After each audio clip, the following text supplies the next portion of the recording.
This is the TaylorMade Qi10 Max driver, the 10K driver from TaylorMade. It is one of the hottest drivers out right now, and we're gonna review it. I wanna thank Golf Galaxy for making this video possible. You see, they reached out to me a couple months ago and said, hey, we love what you're doing. We wanna give you some gift cards to go buy whatever product you want and review that product. So naturally, I surveyed my audience and I said, what would you like to see me review? And this was by far one of the most popular answers. The most popular one was a lab golf putter. I've already done that video. I will link to that below so you can go check it out.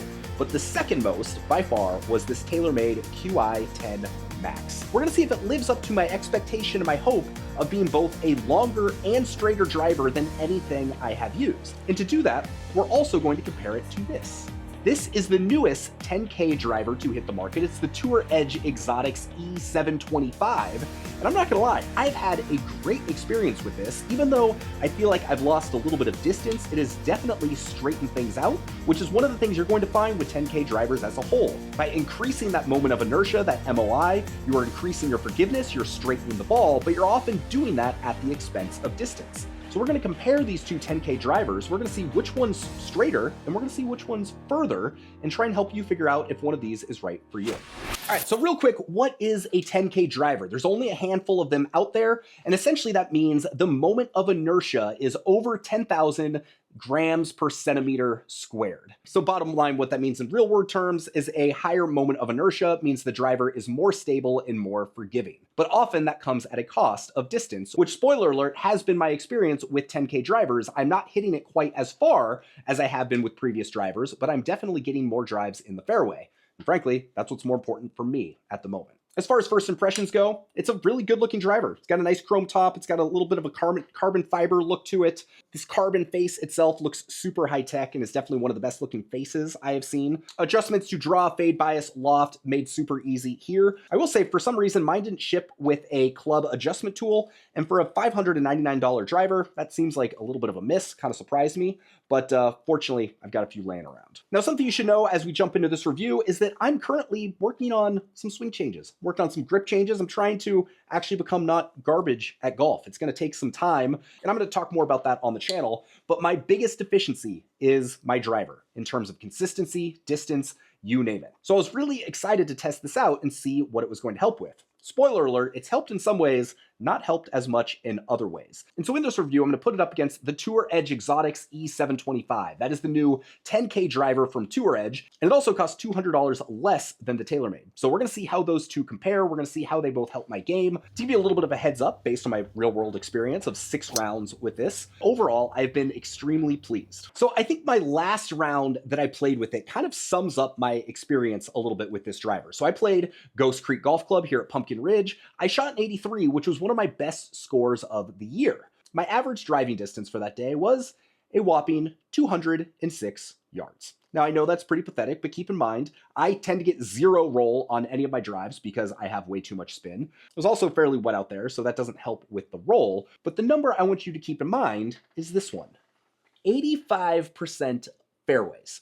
I hit 85% fairways, which I never do. So if you were to look at my average distance over the last 5 rounds, the average distance is closer to like 220, 225, but 85% fairways, that's insane for me. I usually lose 3 to 5 shots alone just because I have a giant banana slice or I hit it into the trees and have to punch out or I have to take penalties. So at this point, until I can work up to increasing that distance again, if I can straighten things out, be in the fairway and give myself a chance to make some GIRs, I'm pretty happy with that. And so that's been my experience so far with this. Not as long as I was hoping, definitely forgiving, but a lot of potential as I continue to work on my swing and continue to try and improve my game in the off season, which is something I'm going to tell you a little bit about in a future video. For my last couple rounds, I've also pretty much had an entirely new bag, so that's taken some getting used to. I've got a lab putter. I will link to my lab videos below. I've also got a set of PXG 0311 XP irons, so I will link to my review of that below when it is live. So let's go to the Trackman real quick. I'm gonna hit 5 shots with this. I'm gonna hit 5 shots with the Tour Edge, and we're gonna see which one is better for my game.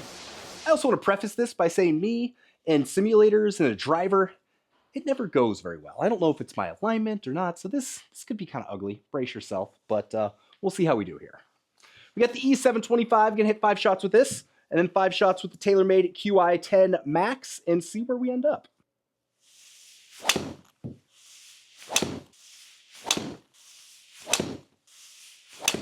All right, got our shots. Now let's move to the TaylorMade. All right, let's see how we did. All right, this is one of those times where, you know, a lot of YouTubers might try and cover things up to make things look different than they are, but I'm gonna be real with you. I think part of the charm of me, part of the reason some of my reviews are different is because I am an average golfer, and the weakest part of my game is my driver. And so when we look at these two clubs, there honestly isn't that much different between them, and there's not that much consistency between them. With both clubs, I had outliers, both dramatically to the right and dramatically to the left. The TaylorMade definitely does seem a little bit longer. I had 3 balls in the fairway over 220 yards. With the Tour Edge, the balls that were straight were a little bit shorter, although when you go back and you look at my last Tour Edge review, the numbers were more similar to the TaylorMade. So this is kind of the reality with mid to high handicappers, is one day you could experience one thing and one thing you could experience the next.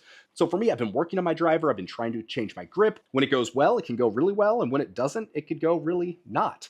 So I think this is one of those instances where the numbers are a little bit misleading on the Trackman, because on the course, in real life, I have definitely hit more fairways. I have definitely kept the ball in play more with both of these clubs. And distance-wise, it's all over the place. Like I said, my average drive for my last round was like 206 yards. And then when I was down at Reynolds recently, a couple weeks ago, I had plenty of drives that were in the 240, 250, 260 range. So it really just depends. Well, the numbers here aren't quite as definitive as I would hope they would be. I will say I've had good experiences with both of these clubs, and the TaylorMade is probably going to be the one that's in the bag. I feel like, generally speaking, it's given me more confidence, more consistency, and a little bit more distance when I hit it well. And when I'm not hitting it well, while I may lose some distance, it at least seems like it's staying in the fairway. Like I said, 206 yard average drive, but 85% of fairways hit, shot in 83.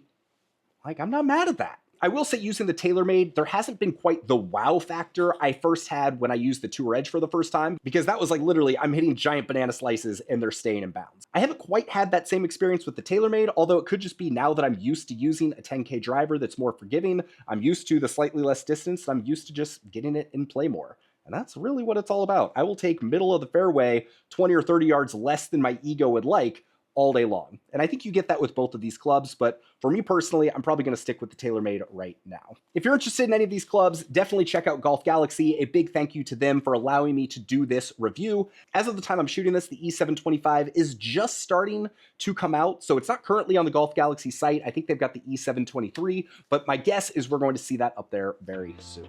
With that, I hope you enjoyed the video. Make sure to subscribe if you want to see more club reviews, more tech reviews, more golf course reviews. That's kind of what we do here at Breaking 80. And no, I'm not a scratch golfer. I'm not a pro golfer. I'm just like most of you, most likely. So hopefully that means something in the reviews, and I'm not just gonna say everything's perfect if it's not. I wish both these drivers had me hitting at 270 straight down the middle every single time, but the reality is there's no golf club that's gonna do that for me, or probably you. But I'll take all the help I can get, and as a whole, both of these clubs have helped me shoot lower scores and do better off the tee. Have a great day, and we'll see you on the next video. Peace.